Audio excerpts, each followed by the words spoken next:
When Mesut Özil arrived at Arsenal, he was seen as a magician who could restore glory. Fans adored his vision, creativity, and quiet brilliance. But over time, cracks began to appear, and reports suggest Ozil grew frustrated with constant managerial changes, tactical shifts, and feeling increasingly sidelined despite his loyalty to the club. His relationship with parts of the club hierarchy reportedly deteriorated, while public criticism and being left out of the matchday squads deepened his disappointment. What began as a love story between a star and Arsenal slowly turned bitter, ending not with applause but silence, frustrations, and a painful goodbye. So welcome to our YouTube channel, and here is a long story about why Mesut Özil fell out of love with Arsenal. When Mesut Özil arrived at Arsenal in 2013, it felt like a dream. A World Cup winning playmaker, one of the most gifted passers in football. A player who had dazzled at Arsenal F.C. alongside some of the biggest stars in the world. And for Arsenal fans, his signing represented hope, ambition, and a signal that the club was ready to compete again at the highest level. And at first, it was magic. Ozil transformed Arsenal's attack. His vision was unlike anything the Premier League had seen. His passing could unlock defenses in seconds. Every touch felt elegant. Every assist looked effortless. Fans loved him. Teammates trusted him. And under Arsene Wenger, Ozil seemed to have found the perfect home. Wenger protected him. He understood that Ozil was not a player who would chase every ball or dominate physically.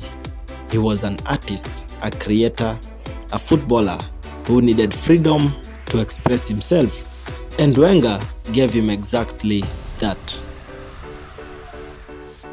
But football changes quickly. As Arsenal began struggling to compete with the European elite, pressure inside the club began to rise. Questions were asked about the team's mentality, about its ambition, about whether certain players, including Ozil, were doing enough. Then came the turning point. In 2018, Arsene Wenger left Arsenal. For Ozil, it was more than just a manager leaving. It was a loss of one of the person inside the club who truly understood him. Soon after, Unai Emery arrived with a completely different philosophy. Emery demanded intensity, pressing, defense work, discipline. He wanted every player to fit his system, and Mesut didn't. Suddenly, the player who had once been Arsenal's creative heartbeat found himself on the bench, dropped, questioned, and ignored. Reports began emerging that Ozil was frustrated, not only with his reduced role, but with how he was being treated behind the scenes. Meetings with managers reportedly became tense, communication broke down, trust began to disappear. Fans became divided. Some defended him, believing Arsenal was wasting one of the club's greatest talents. Others accused him of lacking effort, but perhaps the biggest issue was that Mesut Özil no longer felt valued.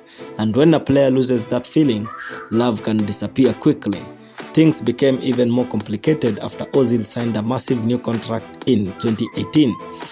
At the time, Arsenal made him the highest paid player in club history. The club believed they were securing their superstar, but instead, that contract seemed to create more pressure, more criticism, and more resentment. Every missed game, every poor performance, every tactical omission, it all became bigger because of that salary. To some, Ozil was no longer the magician. He had become a symbol of Arsenal's dysfunction. He came perhaps the most painful chapter. Under Mikel Arteta, a former teammate, many thought would revive Ozil's Arsenal career. The relationship deteriorated completely. At first, there was hope. Arteta spoke positively about him. Fans believed the old magic could return, but it never did. Ozil was frozen out, left out of Premier League squad, left out of Europa League squad. A player once central to Arsenal's identity was suddenly invisible. No explanations fully satisfied the fans. Some reports suggested football's reasons, others pointed to internal tensions, and then there was the controversy surrounding Ozil's public political statements, which some believe may have strained the relationship behind the scenes even further. Whatever the full truth may be, one thing was clear: Mesut Özil no longer belonged at Arsenal, and Arsenal no longer knew what to do with Mesut Özil. The love story had turned cold. For supporters, it was heartbreaking. They remembered the assists, the genius passes, the moment of brilliance. They remembered a player who once made football feel beautiful. But they also watched as that joy slowly disappeared from his face. The smile faded, the passion looked gone, the connection between player and club was broken. Eventually, in 2021, Ozil left Arsenal for Fenerbahce F.C. There was no grand farewell, no emotional goodbye on the pitch, no final applause at a packed Emirates Stadium, just silence. And perhaps that is what made it most painful, because Mesut Özil and Arsenal should have had a different ending. He should have left as a legend celebrated by everyone. Instead, he left as one of football's most mysterious heartbreaks. A relationship that began with hope, built on brilliance, destroyed by change, misunderstanding, and lost trust. Mesut Özil didn't simply fall out of Arsenal. Love with Arsenal, perhaps both sides stopped understanding each other. And sometimes that is how even the most beautiful football stories end. That was the story of Mesut Özil. Don't forget to like this video, share, and also subscribe to our YouTube channel, Football Season Infinity.